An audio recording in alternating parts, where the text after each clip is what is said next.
어떻게? 민수는 결심했습니다. 이 진실을 끝까지 파헤치겠다고. 입사 3일째 되던 날, 민수는 여전히 강태경에 대한 생각을 떨칠 수 없었습니다. 아버지가 이 회사와 연관이 있었다면 왜 어머니는 그 사실을 숨긴 걸까? 그리고 왜 이름이 달랐을까?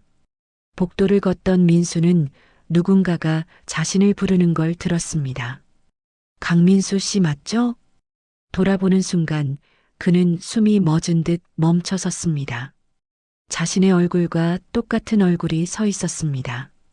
눈매, 코, 입 심지어 표정까지 단 한 가지 차이만 빼고 그 남자의 눈빛에는 민수에게는 없는 여유와 자신감이 있었습니다. 그 남자가 먼저 손을 내밀며 웃었습니다. 반갑습니다. 저는 강준서 대리입니다. 민수는 어색하게 악수를 했습니다. 주변 직원들이 두 사람을 보며 웅성거렸습니다. 진짜 똑같아. 쌍둥이라고 해도 믿겠다. 누군가 농담처럼 말했지만 그 말은 농담이 아니었습니다. 준서는 민수에게 친근하게 다가왔습니다. 점심 같이 하죠? 입사 초반에는 도움 받을 일이 많으니까 회사 구석구석 안내해 드릴게요. 민수는 거절할 수 없었습니다. 그리고 사실 이 기묘한 남자에 대해 더 알고 싶었습니다. 점심시간 준서는 민수를 자신의 자리로 데려왔습니다. 잠깐만요. 명함 줄게요. 앞으로 궁금한 거 있으면 언제든 연락하세요. 준서가 서랍을 열자 민수의 시선이 한 곳에 꽂혔습니다. 액자 속 사진. 어린 남자아이가 놀이터에서 웃고 있는 모습이었습니다. 민수는 심장이 멎을 것 같았습니다. 그 아이의 얼굴은 자신이 어릴 적 찍었던 사진과 똑같았습니다. 아니, 정확히는 자신의 어린 시절 그 자체였습니다. 똑같은 옷, 똑같은 놀이터, 똑같은 포즈. 그 사진 누구예요? 민수가 떨리는 목소리로 물었습니다. 준서는 사진을 보며 미소 지었습니다. 저요. 5살 때 찍은 거예요. 엄마가 제일 좋아하시는 사진이라서 항상 가지고 다녀요. 민수의 머릿속이 하얘졌습니다. 불가능했습니다. 자신도 똑같은 사진을 가지고 있었으니까. 어머니가 준 사진. 민수 본인이 5살 때 찍은 사진. 두 사람이 어떻게 똑같은 사진을 가질 수 있죠? 민수는 입을 열려다 참았습니다. 너무 많은 질문이 한꺼번에 터져 나올 것 같았습니다. 준서가 명함을 건네며 말했습니다. 민수 씨, 괜찮아요? 얼굴이 안 좋아 보이는데. 아니요. 괜찮습니다. 민수는 명함을 받고 자리를 피했습니다. 화장실로 들어가 거울을 봤습니다. 준서의 얼굴, 자신의 얼굴, 똑같은 사진. 이게 대체 무슨 일이야? 그날 저녁 민수는 집으로 돌아와 자신의 오래된 앨범을 꺼냈습니다. 그리고 5살 때 찍은 사진을 찾아냈습니다. 놀이터, 빨간 티셔츠, 환하게 웃는 얼굴. 준서의 사진과 완벽하게 일치했습니다. 민수는 어머니에게 전화를 걸었습니다. 엄마, 나 5살 때 사진 있잖아. 놀이터에서 찍은 거. 그거 어디서 찍은 거야? 어머니의 목소리가 조심스러워졌습니다. 왜 갑자기 그걸 물어? 그냥 궁금해서요. 어디서 찍었어요? 긴 침묵이 흘렀습니다. 그리고 어머니가 작은 목소리로 대답했습니다. 서울. 한강공원 근처 놀이터였어. 근데 왜? 아무것도 아니에요. 그냥 추억 생각나서. 전화를 끄는 민수는 휴대폰을 꽉 쥐었습니다. 한강공원 근처 놀이터. 같은 장소, 같은 시기, 같은 얼굴. 그리고 강태경. 준서와 똑같은 성강씨. 퍼즐 조각이 하나씩 맞춰지기 시작했습니다. 하지만 아직 완성된 그림은 보이지 않았습니다. 민수는 책상 서랍을 열고 작은 수첩에 적기 시작했습니다. 강태경, 강태호, 준서와 나 같은 사진, 회장의 반응, 엄마의 침묵, 그리고 마지막 한 줄. 우리는 형제인가? 민수는 고개를 저었습니다. 말도 안 됐습니다. 하지만 모든 증거가 그 방향을 가리키고 있었습니다. 다음 날 민수는 결심했습니다. 준서를 더 가까이에서 지켜보기로, 그리고 이 회사에 숨겨진 진실을 반드시 밝혀내기로. 며칠이 지났습니다. 민수는 준서를 조심스럽게 관찰했습니다. 준서의 행동 하나하나, 말투, 습관까지, 그리고 놀라운 사실을 발견했습니다. 둘은 같은 음식을 좋아했고 같은 방식으로 펜을 돌렸으며 심지어 긴장할 때 왼쪽 귀를 만지는 습관까지 똑같았습니다. 우연이라고 하기엔 너무 많았습니다. 하지만 민수는 아무에게도 말하지 않았습니다. 준서에게도 어머니에게도 확신이 서지 않았습니다. 그리고 무엇보다 두려웠습니다. 만약 진짜 형제라면 그 사실이 무엇을 의미하는지. 그러던 어느 금요일 저녁 회사 회식이 열렸습니다. 민수는 가고 싶지 않았지만 신입이라 거절할 수 없었습니다. 고깃집, 소주잔이 오가고 사람들의 목소리가 커졌습니다. 민수는 구석에 조용히 앉아 있었습니다. 준서는 반대편 테이블에서 상사들과 자연스럽게 어울렸습니다. 시간이 흐르고 박 과장이 취한 얼굴로 비틀거리며 민수 옆에 앉았습니다. 야, 신입. 민수는 공손하게 대답했습니다. 네, 과장님. 박 과장은 소주잔을 기울이며 중얼거렸습니다. 너 보면 옛날 생각나? 20년도 더 됐지. 민수의 심장이 뛰기 시작했습니다. 무슨 말씀이세요? 박 과장은 준서를 흘끔 보더니 말했습니다. 쌍둥이 같잖아. 너랑 준서. 근데 진짜 웃긴 게 말이야. 주변 동료가 박 과장을 말렸습니다. 과장님, 그만 드세요. 하지만 박 과장은 손을 휘저으며 계속했습니다. 아니야, 들어봐. 옛날에 말이지. 회장님 아들이 원래 둘이었다고. 순간 테이블이 조용해졌습니다. 민수는 숨을 멈췄습니다. 준서도 고개를 돌려 이쪽을 바라봤습니다. 과장님, 부장이 일어나 박 과장을 말렸지만 이미 늦었습니다. 아, 맞아. 둘이었어. 근데 한 명은 어디 갔더라. 병원에서 난리 났었는데. 과장님, 제발. 부장이 박 과장을 끌고 밖으로 나갔습니다. 회식장은 어색한 침묵에 휩싸였습니다. 민수는 손이 떨렸습니다. 회장의 아들이 둘. 한 명은 사라졌다. 병원에서 난리. 준서가 자리에서 일어났습니다. 그리고 민수를 향해 걸어왔습니다. 그의 얼굴은 굳어 있었습니다. 민수 씨, 밖에서 잠깐 얘기 좀 합시다. 민수는 고개를 끄덕였습니다. 두 사람은 고깃집 밖으로 나왔습니다. 찬바람이 불었습니다. 준서는 민수를 돌아보며 조심스럽게 물었습니다. 민수 씨는 어디서 태어났어요? 민수는 잠시 망설이다 대답했습니다. 서울 중앙병원이요. 준서의 얼굴이 창백해졌습니다. 저도 거기서 태어났어요. 침묵이 흘렀습니다. 준서가 떨리는 목소리로 말했습니다. 그리고 제 생일은 8월 15일이에요. 민수는 눈을 크게 떴습니다. 저도 8월 15일입니다. 두 사람은 서로를 바라봤습니다. 같은 얼굴, 같은 생일, 같은 병원. 준서는 뒤로 한 걸음 물러섰습니다.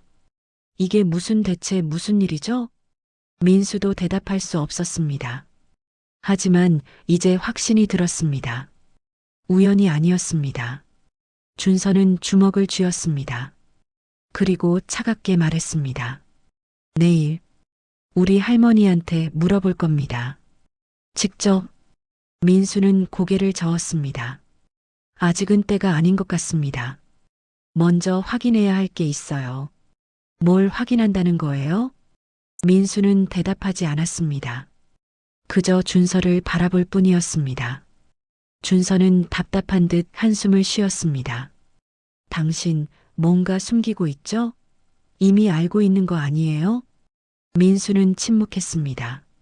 준서는 민수의 어깨를 붙잡았습니다. 말해요. 당신 정체가 뭐예요? 왜 우리 회사에 들어온 거예요? 민수는 준서의 손을 뿌리쳤습니다. 저도 모릅니다. 하지만 확실한 건 제가 원해서 여기 온 게 아니라는 겁니다. 준서는 민수를 노려봤습니다. 무슨 뜻이죠? 당신이 생각하는 그대로입니다. 민수는 돌아서서 걸어갔습니다. 준서는 그 자리에 서서 민수의 뒷모습을 바라봤습니다. 그날 밤 민수는 결심했습니다. 더 이상 추측만으로는 안 된다고, 확실한 증거가 필요하다고. 그는 휴대폰을 꺼내 검색했습니다. 사설탐정 DNA 검사. 화면에 여러 업체가 떴습니다. 민수는 그중 하나를 선택해 전화를 걸었습니다. 여보세요. DNA 검사 의뢰하고 싶은데요. 통화가 끝나고 민수는 창밖을 바라봤습니다.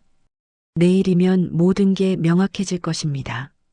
그리고 그 진실이 무엇이든 민수는 마주할 준비가 되어 있었습니다. 일주일이 지났습니다. 민수는 탐정사무소에서 연락을 기다렸습니다.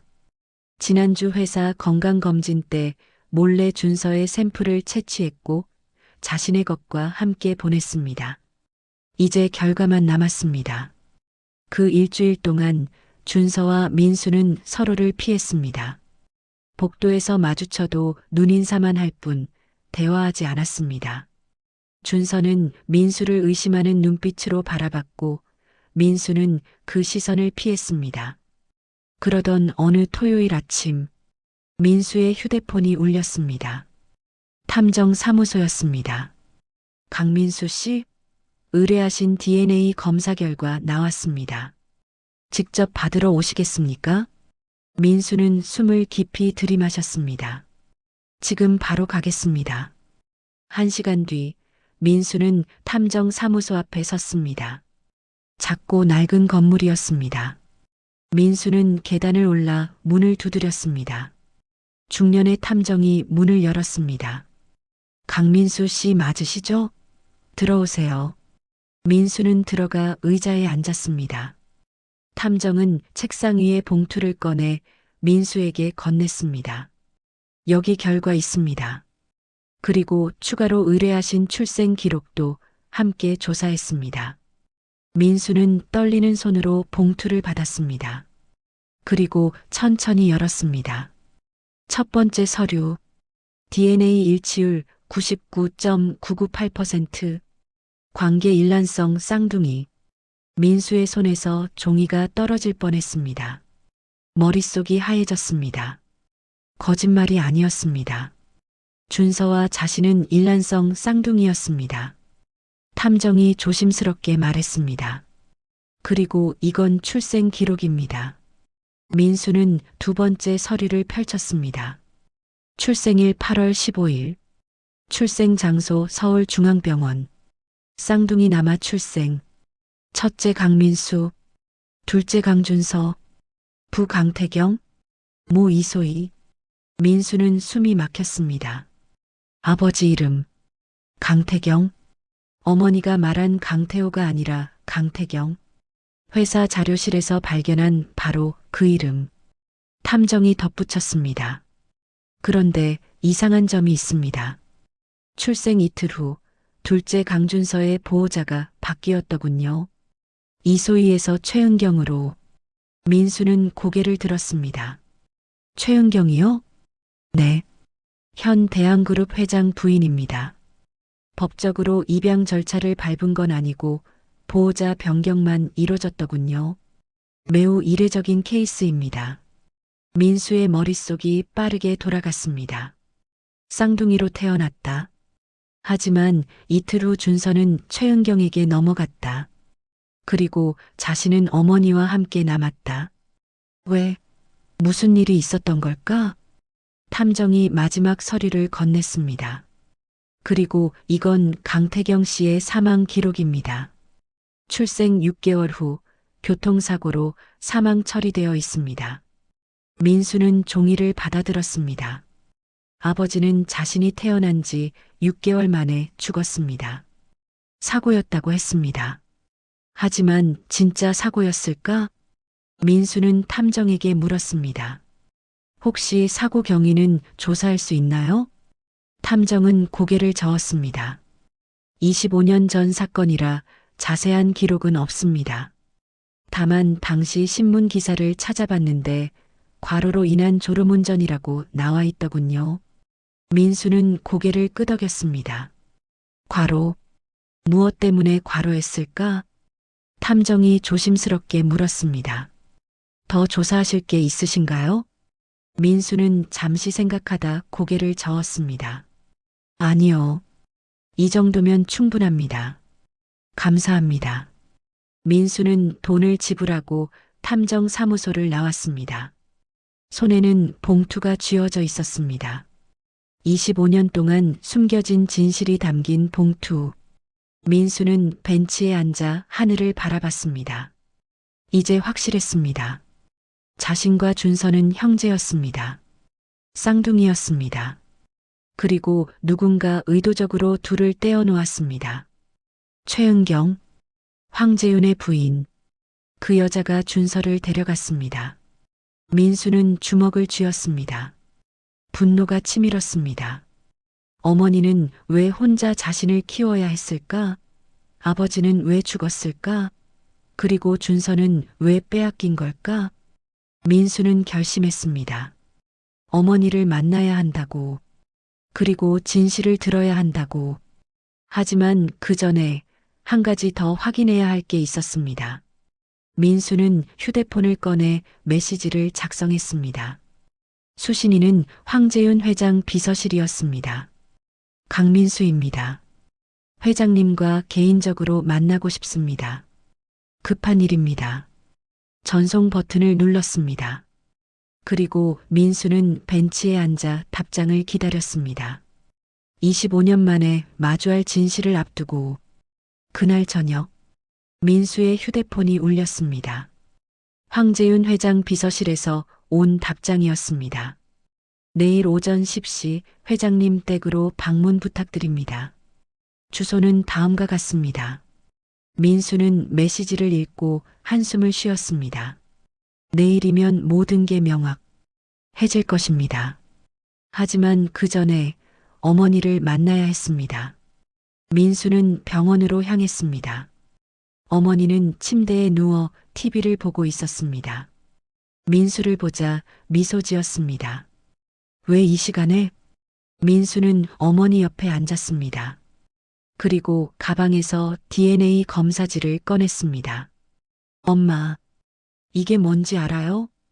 이소희는 종이를 보자마자 얼굴이 창백해졌습니다. 손이 떨렸습니다. 민수야, 이건 저한테 쌍둥이 형제가 있었죠? 강준서, 그 사람 맞죠? 이소희는 눈물을 흘렸습니다. 더 이상 숨길 수 없다는 걸 알았습니다. 민수는 차분하게 말했습니다. 25년 동안 숨기셨어요. 왜요? 왜 말 안 하신 거예요? 이소희는 고개를 떨궜습니다. 말할 수 없었어. 왜요? 너를 지키기 위해서였어. 민수는 눈살을 찔렀습니다. 무슨 소리예요? 지키다니? 이소희는 한참을 울다가 천천히 입을 열었습니다. 너희가 태어난 날 최은경 여사가 병원에 왔어. 사람들을 데리고. 그리고 말했어. 아이 하나만 데려가겠다고. 민수는 숨을 멈췄습니다. 엄마는 거절했어. 울면서 매달렸어. 하지만 소용없었어. 그들은 강제로 준서를 데려갔어. 민수의 주먹이 떨렸습니다. 그럼 저는요? 왜 저는 남겨진 거예요? 이소희는 민수의 손을 잡았습니다. 그들이 마음을 바꿔서 너마저 빼앗아 갈까봐 엄마는 너를 데리고 도망쳤어. 병원을 빠져나왔어. 아버지는요? 아버지는 뭐라고 하셨어요? 이소희의 목소리가 떨렸습니다. 아버지는 우리를 찾으려고 미친 듯이 찾아다녔어. 밤낮으로. 근데 엄마는 숨었어. 연락도 안 받았어. 왜요? 최 여사가 무서웠어. 그 여자가 너를 찾아내면 너도 빼앗길 것 같았어. 민수는 눈물이 흘렀습니다. 그래서 아버지는 6개월 뒤 아버지가 교통사고로 돌아가셨다는 소식을 들었어. 엄마 탓이야. 엄마가 숨어서 아버지가 너를 찾다가. 이소희는 더 이상 말을 잇지 못하고 흐느꼈습니다. 민수는 어머니를 안았습니다. 25년 동안의 오해가 눈 녹듯 사라졌습니다. 어머니는 도망친 게 아니었습니다. 자신을 지키기 위해 평생을 숨어 산 것이었습니다. 엄마 고생하셨어요. 이소희는 민수의 등을 쓰다듬으며 울었습니다. 그때 병실 문이 열렸습니다. 준서가 서 있었습니다. 그의 손에는 오래된 일기장이 들려 있었습니다. 민수와 이소희는 깜짝 놀라 고개를 들었습니다. 준서는 굳은 얼굴로 두 사람을 바라봤습니다. 그리고 조용히 말했습니다. 소희 이모 맞으시죠? 이소희는 눈물을 닦으며 고개를 끄덕였습니다. 준서는 민수를 바라봤습니다. 형, 오늘 우리 할머니 서재를 뒤졌어요. 그리고 이걸 찾았어요. 준서는 일기장을 들어보였습니다. 소희 이모 일기장이에요. 25년 전 것. 민수는 자리에서 일어났습니다. 어떻게 그걸? 할머니가 숨겨뒀더군요. 금고 안에. 비밀번호를 알아내서 열었어요. 준서는 일기장을 펼쳤습니다.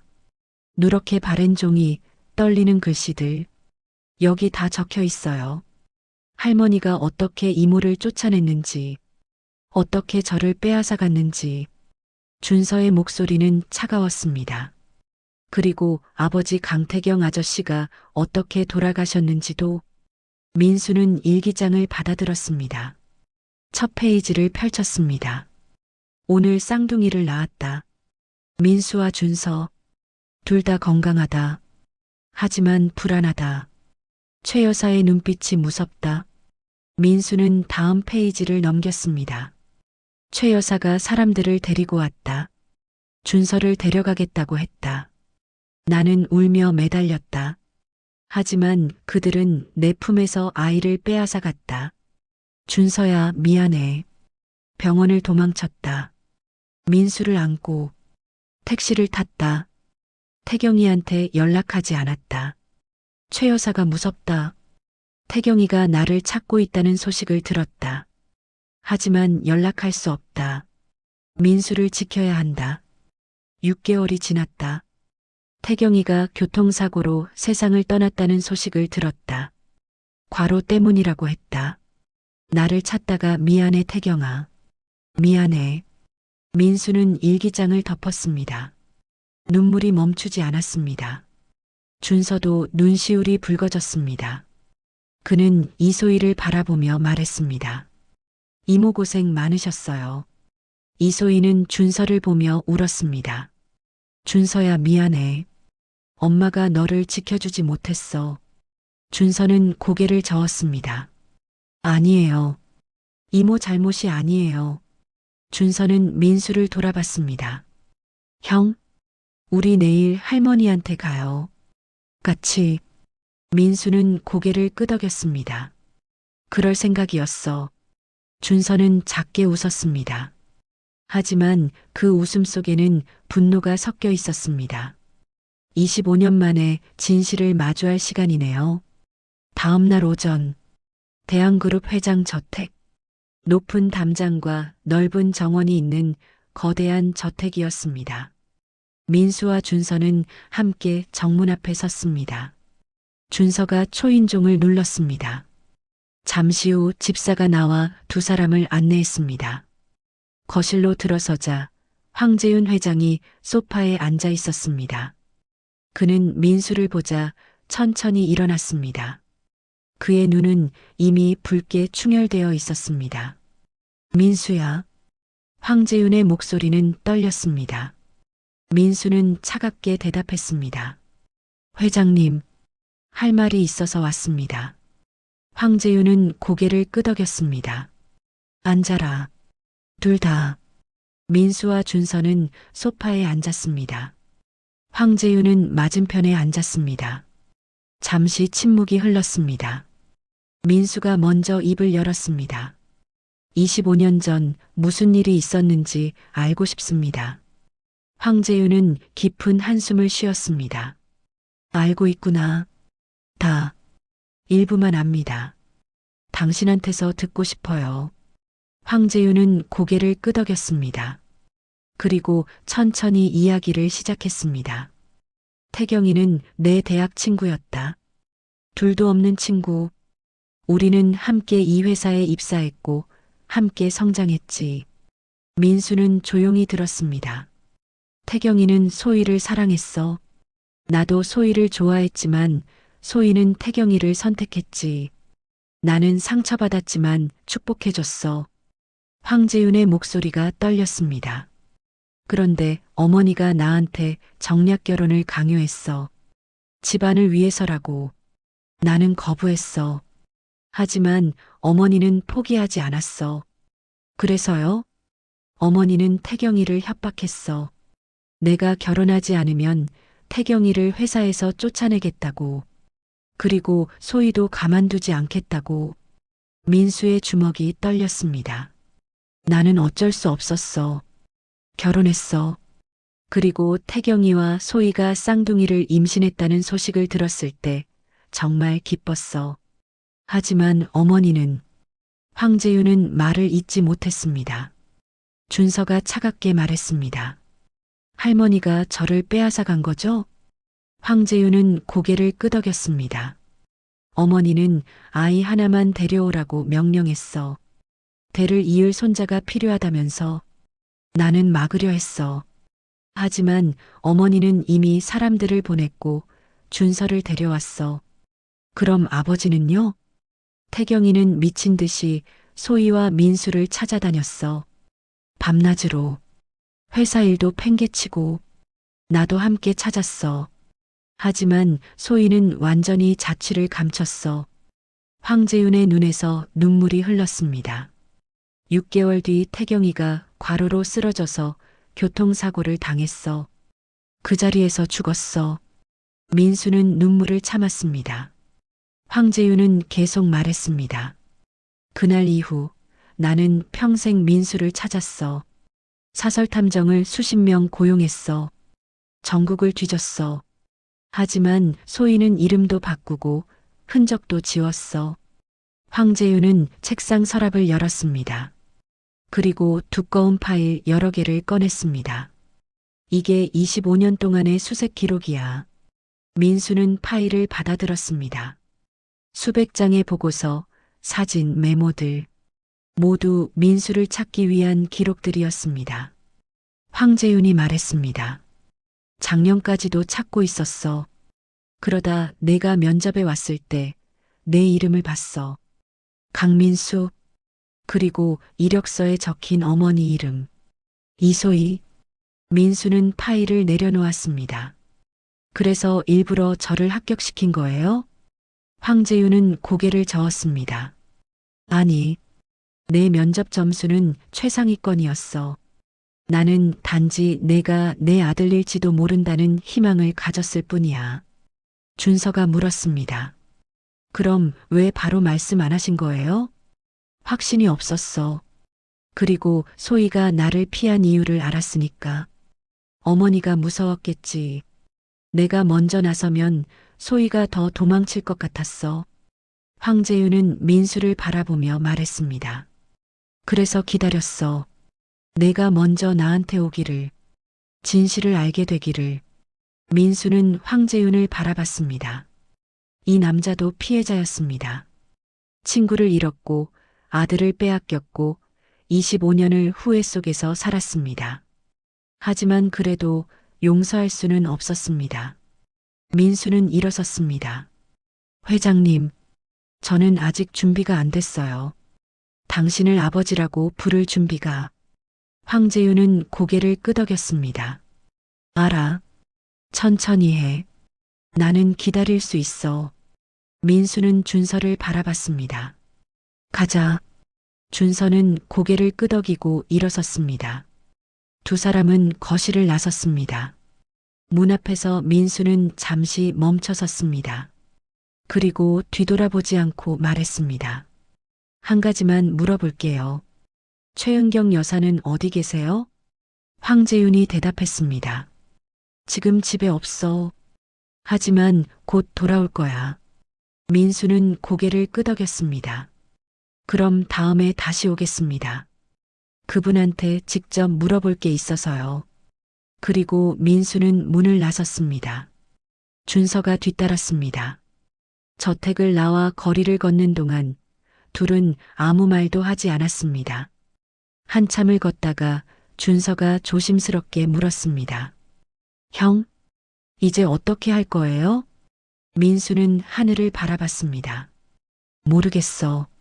하지만 한 가지는 확실해. 뭔데요? 우리는 형제야. 그리고 앞으로도 형제로 살 거야. 준서는 작게 웃었습니다. 고마워요, 형. 두 사람은 나란히 걸었습니다. 25년 만에 처음으로 함께 걷는 길이었습니다. 일주일이 지났습니다. 민수는 황재윤 회장에게서 연락을 받았습니다. 최은경이 돌아왔고 모두 만나자는 내용이었습니다. 민수는 준서, 어머니 이소희와 함께 대한그룹 본사 이사회실로 향했습니다. 어머니는 산소통을 끌며 천천히 걸었습니다. 이사회실 문이 열렸습니다. 황재윤 회장이 먼저 서 있었고 그 옆에 최은경이 서 있었습니다. 최은경은 이소희를 보자 얼굴이 굳었습니다. 민수와 준서가 나란히 들어왔습니다. 최은경은 두 사람을 번갈아 보며 입술을 깨물었습니다. 황재윤이 의자를 권했습니다. 앉아라. 다들 모두 자리에 앉았습니다. 무거운 침묵이 흘렀습니다. 민수가 먼저 최은경을 바라보며 물었습니다. 왜 그러셨습니까? 최은경은 대답하지 않았습니다. 민수는 계속 물었습니다. 왜 우리를 떼어놓으셨습니까? 왜 준서만 데려가셨습니까? 최은경은 고개를 돌렸습니다. 황재윤이 조용히 말했습니다. 어머니, 대답하십시오. 최은경은 한참을 망설이다 입을 열었습니다. 집안을 위해서였어. 민수는 눈살을 찔렀습니다. 집안요? 대를 이을 손자가 필요했어. 하지만 신분이 맞지 않는 여자의 아이를 둘 다 받아들일 순 없었어. 이소희가 떨리는 목소리로 말했습니다. 그래서 한 명만 빼앗아 가신 거예요? 최은경은 고개를 끄덕였습니다. 그랬어. 그리고 나머지 하나는 내가 키우라고 남겨뒀어. 민수는 주먹을 쥐었습니다. 남겨뒀다고요? 마치 물건 취급하시네요. 최은경은 민수를 노려봤습니다. 그게 당시 최선이었어. 누구를 위한 최선이었습니까? 당신을 위한 최선 아니었습니까? 최은경은 대답하지 않았습니다. 준서가 조용히 말했습니다. 할머니, 사과하세요. 최은경은 준서를 바라봤습니다. 준서야, 사과하세요. 소희 이모한테, 그리고 형한테. 최은경은 입술을 깨물었습니다. 하지만 결국 고개를 숙였습니다. 미안합니다. 그 한마디는 진심이 담기지 않았습니다. 하지만 적어도 인정이었습니다. 이소희가 조용히 말했습니다. 용서는 못하겠어요. 하지만 더 이상 미워하지도 않겠어요. 지쳤으니까. 황재윤이 민수를 바라봤습니다. 민수야, 나는. 그 순간 황재윤은 자리에서 일어나 민수 앞에 무릎을 꿇었습니다. 회의실이 충격에 휩싸였습니다. 임원들은 믿을 수 없다는 듯 눈을 크게 떴습니다. 너를 찾는데 25년이 걸렸다. 미안하다. 정말 미안하다. 황재윤의 목소리는 떨렸습니다. 내 아버지 태경이를 지켜주지 못했다. 너를 지켜주지 못했다. 그리고 소희를 보호하지 못했다. 모두 내 잘못이다. 민수는 황재윤을 내려다봤습니다. 분노가 남아 있었지만 동시에 연민도 느껴졌습니다. 일어나세요. 민수가 조용히 말했습니다. 황재윤은 천천히 일어났습니다. 민수는 그를 똑바로 바라보며 말했습니다. 저는 아직 준비가 안 됐어요. 당신을 아버지라고 부를 준비가. 하지만 언젠가는 그럴 수 있을지도 모르겠네요. 황재윤은 눈물을 흘렸습니다. 천천히 해. 나는 기다릴게. 준서가 민수의 어깨에 손을 얹었습니다. 형, 우리 이제 그만 아파하자. 민수는 준서를 바라봤습니다. 그리고 작게 고개를 끄덕였습니다. 황재윤이 말했습니다. 그리고 한 가지 더. 민수의 채용 과정을 모두 공개하겠다. 특혜가 없었다는 걸 증명하겠다. 며칠 뒤 대한그룹은 공식 발표를 했습니다. 황재윤 회장에게 쌍둥이 아들이 있었고 25년 만에 재회했다는 내용이었습니다. 그리고 민수의 채용 과정도 모두 공개되었습니다. 블라인드 전형, 최상위 점수, 어떤 특혜도 없었다는 증거들이 제시되었습니다. 언론은 난리였지만 회사는 담담하게 진실을 공개했습니다. 병원에서도 좋은 소식이 왔습니다. 이소희의 암이 빠르게 호전되고 있다는 것이었습니다. 의사는 말했습니다. 스트레스가 사라지니 몸이 회복하고 있습니다. 놀라운 일입니다. 민수는 어머니의 손을 잡았습니다. 이제 같이 있을게요. 혼자 아프지 마세요. 이소희는 눈물을 흘리며 고개를 끄덕였습니다. 어느 일요일 저녁, 작은 식탁에 네 사람이 둘러앉았습니다. 민수, 준서, 이소희, 그리고 황재윤. 메뉴는 거창하지 않았습니다. 삼겹살, 김치, 된장찌개. 누군가는 상추를 쌈 싸고 누군가는 고기를 구웠습니다. 황재윤이 조심스럽게 말했습니다. 태경이가 좋아하던 메뉴야. 이소희가 눈시울을 붉혔습니다. 기억하고 있었네요. 평생 잊은 적 없어. 준서가 분위기를 바꾸려는 듯 말했습니다. 형, 근데 누가 형이야? 나 3분 먼저 태어났는데. 민수가 웃으며 대답했습니다. 말도 안 돼. 출생신고서 확인했는데 내가 먼저라고. 둘이 티격태격하자 이소희와 황재윤이 동시에 웃음을 터뜨렸습니다. 식사가 끝날 무렵 민수가 조용히 말했습니다. 아버지, 하늘에서 보고 계실까요? 황재윤이 고개를 끄덕였습니다. 보고 계실 거야. 그리고 기뻐하고 계실 거야. 준서가 말했습니다. 아버지, 우리 행복할게요. 약속할게요. 민수도 고개를 끄덕였습니다. 창밖으로 따뜻한 햇살이 받쳤습니다. 긴 겨울이 끝나고 봄이 온 것처럼 이소희는 두 아들을 바라보며 눈물을 흘렸습니다. 25년 만에 처음으로 두 아들이 함께 있는 모습이었습니다. 황재윤은 조용히 손을 모았습니다. 마치 기도하듯. 태경아, 우리 아이들 잘 키울게. 약속할게. 민수와 준서는 서로를 바라보며 미소 지었습니다. 25년 동안의 고통, 슬픔, 오해, 모든 것을 통과해 도착한 이 평범한 순간, 가장 평범한 저녁 식사. 그것이야말로 이 가족에게 가장 큰 기적이었습니다.